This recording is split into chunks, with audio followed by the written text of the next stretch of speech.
is, of course, A-level results morning, another examination results morning. Do you remember the morning that you got your A-level results in the post? I remember it vividly because I didn't do particularly well on my A-levels. What did you get? I can't tell you, it's too shaming. Not what I was predicted. And my parents, well, my mother was very understanding, my father was not very understanding. I didn't get the place that I was supposed to get at university. I went through clearing and I ended up doing journalism and politics, which is probably the right thing to do because otherwise I would have done law. That's interesting. And funnily enough, it did take me down the path that I think I was supposed to be on. So anybody out there who's not gotten the results that they thought they were going to get, I know it's going to feel bad, but there are other routes, there are other things that you can do. What about you?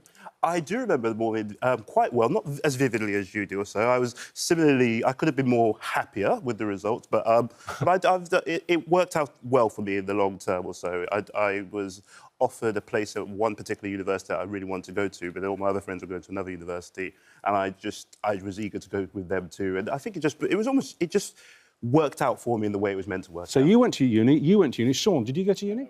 So us two thickos here. Don't call me it. Well, but here's Speak for yourself. I think.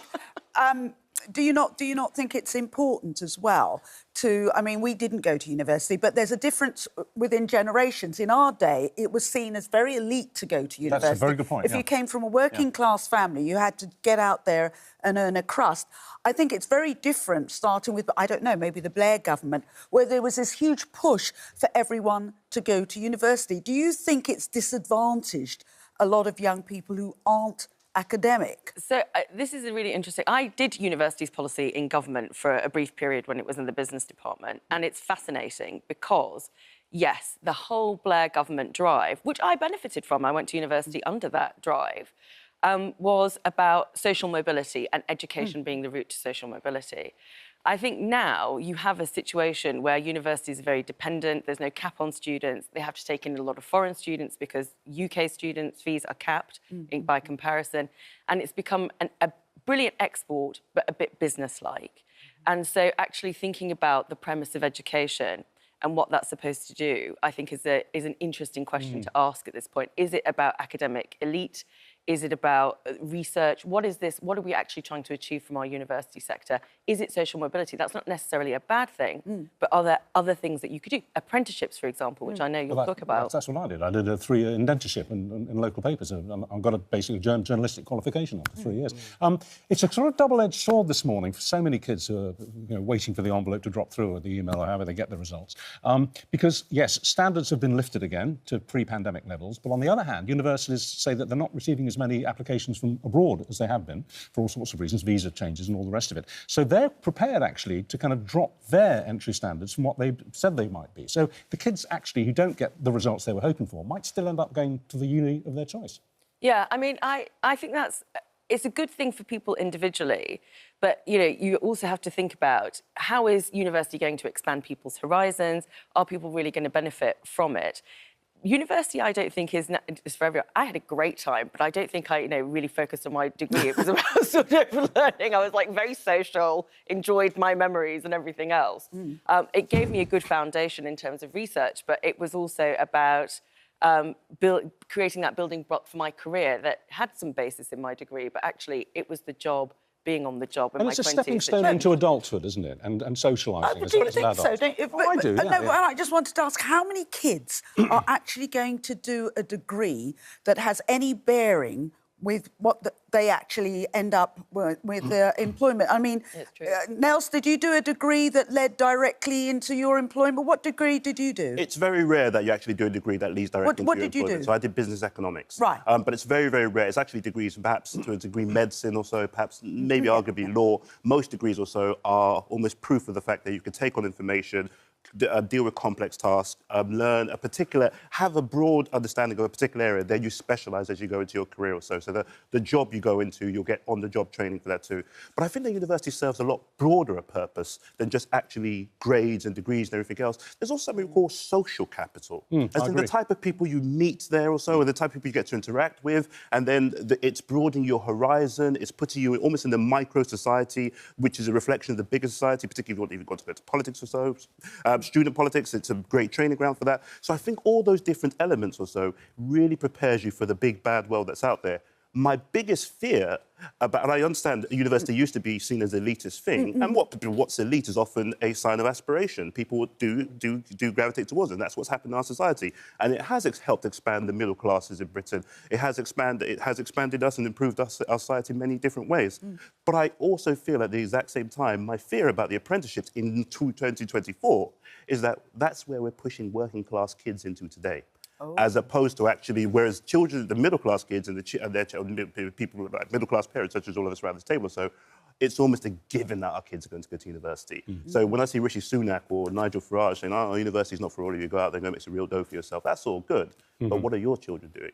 So very quickly, what did you read at uni? Geography. So nothing. I mean, the joke was that I just coloured in maps. But actually, it's a bit more than that. It is more. And where did you go? Which one? It's at King's College London. Oh, so get just you. around the corner from here. Mr. Brainbox here. Well, all right. Good luck to everybody watching. We'll be going back live to some teenagers to see them actually opening their results when they get them in about an hour or so. And I think that's so brave of them to do that on national television. Let's talk about It's normally the ones who know they're going to do well that you see on national television. So the ones who are devastated, you never see pictures of them. But thankfully so. Well, you never know, though. You never know. Let's talk about what looks like a full settlement of the train drivers' strike. What do we think about this? It looks, just to summarise it, it's basically 5% over 3 years, 5% for each year, roughly, give or take a couple of decimal points. Some right-wing newspapers are saying that this is the Labour government caving in to the unions. How do we read it this morning? I think this is a really difficult one because it's coming really quickly off the back of an NHS pay increase. And everybody's facing a cost of living crisis. We have for a while. Inflation's slowing, but, you know, there's been an uptick. So we know the cost is going up. We know that people are struggling on the salaries that they've got. So the sort of calculation for the government is, how do we retain staff who are having a really difficult time and are sort of leaving public services in their droves? And stop strike action, which is hampering productivity, as it is with the train. And it's gone on for 2 years. Yeah. Yes, and it's gone on for a long time. And it's costing the country a fortune. Absolutely. So we need to get the system functioning again. That is going to require money, but there is a cost associated with that, and the Treasury is going to have to make that balance. Well, cut to the chase. Do you think that 5% is too much or too little, or is it about right? I mean, I think it might be a little on the high side, but that's only because I would be thinking about the commuters to who the price is going to be passed down to and the ticket price. Because but also the commuters who no longer have to worry about, you know, is the station going to be open? You're stuck either way, aren't you? Either you're going to not have trains at all, or you're going to have to pay more for them. Is the service requisite to the amount that they were paying already? What do you think? I'm always going to speak on behalf of the blue-collar working man and woman or so. And I do think that, look, it's time they actually had a break. It's time for them to get paid as much as anybody else is getting paid right now. So we're seeing CEO pay balloon or so. So then getting 5% over the course of 3 years is actually a good thing. More importantly... You think it's money well spent? It is money well spent. More importantly, it's time to get Britain moving again. Yes. It is much easier for me to travel from North London, where I live, to Paris via public transport than it is for me to travel from North London to Crystal Palace in South London. That is mad. That's just within London. So getting around the country, we have to become a lot more connected. We have to find a way to make our railway service, our public transport service, really and truly finally work conclusively. And if it takes this amount of money to actually get the actual service improved, I'm happy to pay for it, but let's improve it. But, Nels, can I just say... Please.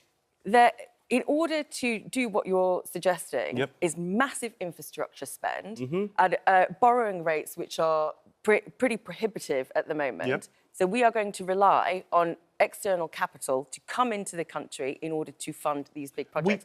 If you are saying that people who are investing money, and this is not individuals, it's like pension funds and things like that, is that they're going to be hampered and their growth and their returns will be hampered by strike action and people having to give in on pay, that does change the calculation. So we all want people to be paid well, have a decent standard of living. That is I would hope, a standard for all of us, the basic. Yep. But we also have to understand what are the implications for that big stuff that you want, which is about infrastructure investment. Yep. A more locomotive Britain, a more moving Britain is a much more profitable Britain for pension funds to invest in. So long-term infrastructure projects are actually a very good idea. But I would like them just to maintain the routes they've got. I mean, I lived for many, many years in Norwich, and you make a very good point. It is now easier for me to commute to people are saying, how do you commute from New York to the UK? That's 5.5 hours. Wow, isn't that too much? I used to live in Norwich. I could... I kid you not. Yeah.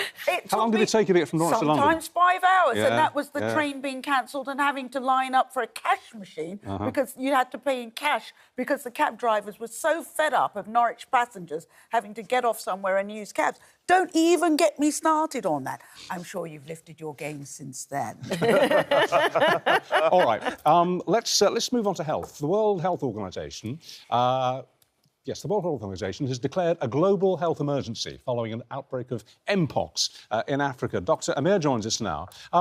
Just tell us what Mpox is, Amir, and how seriously we should be taking this. Morning, yeah. So Mpox is a viral illness. Lots of people may remember it as monkeypox, an outbreak that happened in 2022. It's now been renamed Mpox to take away that stigma because it's spread through much more routes than just monkeys, which is how it originally happened. It's a viral infection. It gives you initially symptoms of kind of headaches, fevers, muscle aches, swollen glands. But then within 5 days, you usually develop these large fluid or pus-filled blisters. The previous strains that we saw back in 2022 that people may remember was a different strain. It was called Clade 2. The strain that we're talking about now, which was first discovered in the Democratic Republic of Congo in September last year, is Clade 1. This is a far more deadlier disease, and it's spreading out of the DRC. We're finding it in places like Kenya, the Central African Republic, Rwanda, and that is why it's been declared a public health emergency, so we can get control of this spread. When do we think it'll get here? We've got no reason to worry at the moment, Richard. The idea of declaring it a public health emergency is to release funds and research and the smallpox vaccine, which is effective against it, so we can control the outbreak in Africa and prevent it from getting here. That's the idea. So hopefully we won't have to worry about it and we can release funds to control it there and save lives in Africa. I read to my surprise this morning that this particular strain can be transmitted through sexual contact. Is that right? Yeah, even the previous strains were contracted through sexual contact. So close physical contact through people is the way it gets spread. So it can be touching infected people if they've got those rashes on their skin. It could be even respiratory droplets, but sexual contact is a mainstay by which it is spread. OK, stay with us because we want to talk about panic attacks. Oh, yes. I don't know if anybody saw, actually. I think we've got a bit of video, have we? Yeah. Let's just have a look at this. I just think it's... Well, tell me what you think right after this, Dr. Amir. Dr. Amir, can you explain to us what causes panic attacks in certain people? And simple triggers like just being in a particular spot in the studio can get him off. Yeah, so a panic attack is a strong kind of fear or physical response to an otherwise non-threatening or ordinary situation. And it's part of a generalised anxiety disorder. Those people who suffer from anxiety or mood disorders are at risk of panic attacks. And there's lots of different reasons why it may happen. People will have their own triggers, but generally speaking, it's something that is non-threatening. And people can recognise their triggers. I think this meteorologist there, he did incredibly well at recognising he's going to have one. And lots of people who suffer from panic attacks will tell you once those symptoms start to come on, it's almost impossible to stop them, but you can recognise them and try and reassure yourself that you're having a panic attack and it's not serious. Do your breathing exercises, trying to focus and relax muscle groups at a time. All of those things are very effective. But I think in that clip there, I think what's so commendable is how well and calm he was during what could be a really serious feeling of fear, and how his colleague really supported him there as well. All of that was just beautifully done, and people who suffer from anxiety will know that is not easy to do it like that. And Dr. Amir, I think it's really important that somebody in a position like that in the public eye has actually talked about their mental health, especially with men, because they often find it very difficult to own up to a mental health issue.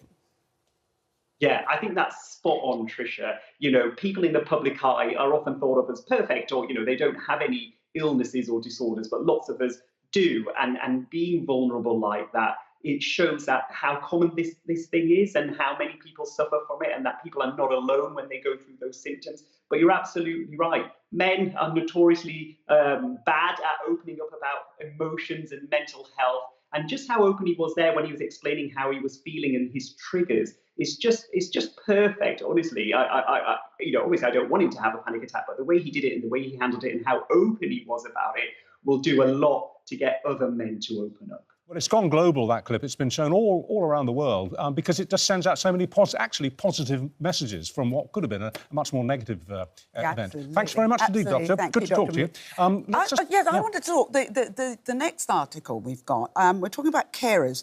An open letter signed by thousands of unpaid carers is going to be delivered to Downing Street later today.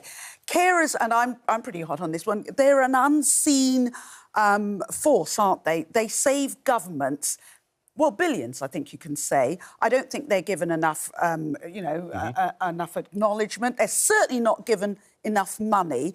And I think care organisations and the organisations and charities that support them are also in that situation. Isn't it time that governments actually recognise the amazing work that carers do and the pressure they come under for their mental health and their health, etc.? Yeah, absolutely. This is interesting because it comes up periodically and people talk about it. And I remember David Cameron being quite forceful about the issue of carers and making sure that they had relief time for themselves, because it's not like it's an employed position where you can have, you know, holidays and benefits and all that kind of stuff, because it's quite often happening with family members.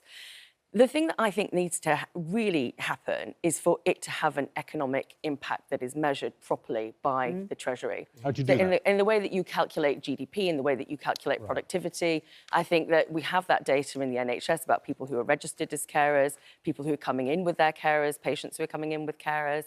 I think there is a way to be able to harness that information and put a price tag on it, because that is otherwise, as you say, put onto government, and it's a cost that the taxpayer is not bearing because people are doing a really astounding job for families. 5.7 million of them, according to Carers UK. 5.7 million people. And the money, Nels, I don't know how you feel about... if you are caring for somebody you love or a partner, and I'm sure there are many people like husbands and wives who don't even consider themselves as carers, you are under a huge financial burden, all of those stresses and what have you. Don't we have enough information to start giving these people some genuine support? I think it's absolutely essential, because all of us at one point or another will either be carers or will care for, or will be cared for. And so we're all going to be in that equation, one end or the other. And I think that as Simon rightfully pointed out, also, we do need to find a way to actually figure out what the actual figure is in terms of the economic benefit to us or so. But there has to be an economic benefit to them too. Much more, we can make sure that they are taken care of, because sometimes when you are a carer, socially, economically, career-wise, or so, even as we see with, I mean, completely different situation, but with mothers of new children, so their careers take a hit. It's the same. It's in a similar situation. So we have to find a way to make sure that the carers are cared for by us. In terms of getting information, they're damn hot on finding out exactly how much carers are earning, because we've seen so many times carers who earn literally 10 pence more than the top limit that they're allowed to earn to receive care benefits are then found out, as it were, because they didn't realise that they'd earn 10p more or more over a month and have to pay thousands of pounds in benefits. Well, and that's just disgraceful. I mean, Kate Garraway puts it very well. She says that the system is meant to catch you. All too often, it's there to catch you out. Yeah. Well, my father was a carer for my mother before she passed away, and so I've seen this firsthand. In a lot of instances, you know, there is support because the people that you're dealing with are very helpful to you as an individual. But, you know, and actually, I was talking to a friend the other day whose stepmother was a carer for his father, and she's never claimed anything because she just sees it as her responsibility. What really upset them, though, was their winter fuel allowance payment was taken away recently. And it's sort of like, on one hand, I'm putting back into society, and on the other, the one benefit that I take, you've taken away. And so the thing about the information is that you have lots of different stories. If you're talking about 5.7 million people, every story is different, every story is unique. but the more information you have, the more you can flex. So it's not just a blanket thing. It doesn't have to cost the earth, but it is the saving that you have in government. Yes. If you are going to talk in those terms, which I don't like doing, but it is the reality of government. Should we talk about ageing? I don't know about you guys and everybody watching, but I always thought that basically we all age imperceptibly. It just happens in a very gradual way, and then one day we look over our shoulder and think, oh, my God, how did that happen? But apparently not. There's a report out this morning that says that we age in jerks. We age suddenly at 44, and we age suddenly at 60. And these are big seminal years where physically your body ages in a great big jump. I think we're probably the only. I think we're probably the only people at this desk who've ever been through both of those barriers. Yeah. Exactly. Do you know our combined age is 133 years? Well, I'm 68. So what are you? 67 then? 66. 66. Yeah. All right, OK. And I've I'm got 1 67. year out. I'm sorry. Yeah. Yeah, and I'm 68. Yeah. Okay, yeah. So did you have that big jump at 44 and then again at 60? Well, not to my knowledge, not to my memory at all. Yeah, we have Well, I've been watching you both on TV for years, and now I've got to say in person, neither of you look any different than when you did 30 years ago. No, but seriously, I mean, have either of you hit the 44 or the... No, I've hit 40, and I hit 40 in July, and that was pretty crushing No, but do you see a big jump in... Yes, yeah. I I feel the health issue. Like Really? I feel like I'm slowing down, and I feel more tired over certain things. I don't know if that's just my lifestyle. No, it probably isn't, because I felt the same way. I used to be able to bang out a great 10 kilometres on the treadmill 4 times a week, and now if I could hit 4 times a week... Can I ask how old you are? I'm 44. I was 44 in July. Oh, so... wow. There we go. So I am Since you prime location. since you came in this morning. Yep. No, now, I have to say that I can see it happening. I'm seeing a little bit. I am witnessing a little bit of growth, but the makeup's helping. I must say that. But the key thing about it is that I did. For me personally, what's happening to me, or what I'm noticing, is that what's really forces me to grow up is actually not really myself. I still view myself as if I'm in my 20s, and sometimes I behave like that. We all do. But it's the younger people who are in their 20s and 30s, and it might be an African Caribbean thing or so. But nowadays they refer to me as uncle. And I look at them, I think to myself, I'm what? And then it dawns on me, like, oh, no, they're looking at you as an elder. That's a mark of respect and a mark of seniority and a mark of learnedness. And then, so when I see people who are like 33, 34, they just don't want to refer to me as Nels. They just say, uncle, how's it going? And You wait till they start calling you dear, like this in the supermarket. You know, and I do think, though, I mean, Sean, what about you? Do you... 50 and wow, well done. Round of applause. It's the makeup. But I have, because I've been running sort of longer distances, like 10Ks for the last 10 years, and when I was 40, I could run so much better, and I actually started running a lot more now, and I'm really struggling. So I think I've had that sort of You've gone jump through that. forward. You've gone through that, and so you've got another one to come at 60. I want thanks. Oh, great. According to this, anyway. Go on. There you go. No, it is interesting, isn't it? Because do you believe that there is still ageism going on? We keep saying, oh, yes, we've done away with all of that. And I'm talking about suddenly being called dear and talk to... Suddenly people feel they have to talk to you like that. Oh, date of birth, 1957.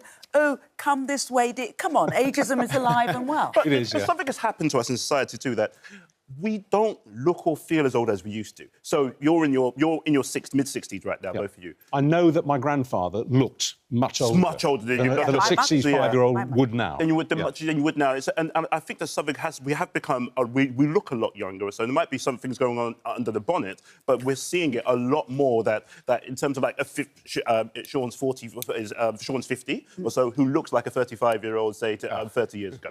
You both look like a 40-something-year-old. And you take a look at it right now, and it's a very, very unique thing that something has happened to us, or so that we just all look significantly younger. We've got about half a minute left, so just a quick bullet point from both of you. We'll be talking to fox hunters later. The overarching body that looks after fox hunting wants them to be treated as a special interest group. What do you think about that? Like ethnic minorities. Like an ethnic minority, exactly. I don't think that can be a protected characteristic. No. Not fox hunting? I think the foxes should be treated as special interest groups, essentially. Yeah. They need protection, yes. OK, I did ask for bullet points, and I got 2 bullets back. Thank you very much indeed. Lovely to talk to you both.